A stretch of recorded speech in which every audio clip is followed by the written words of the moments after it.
I'm going to be showing you how to search for a seller on eBay. So it's really easy, so let's get right into it. So finding a seller on eBay is easy.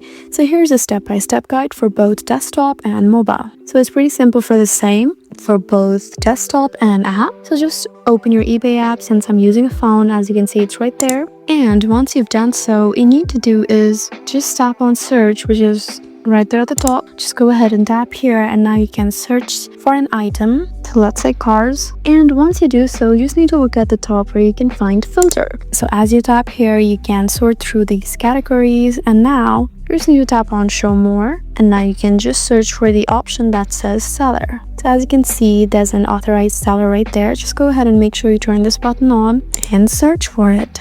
Just tap on show results, and now you can find items through authorized seller.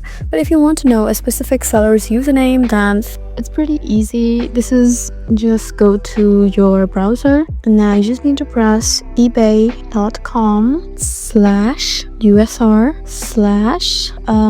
just enter their username now and just tap on search, and this should open their profile page. So there you go, that's how you search for seller on eBay. I hope this video was helpful for you. Please leave us a like and drop us a comment down below, and we'll see you again in our next video. Thank you for watching.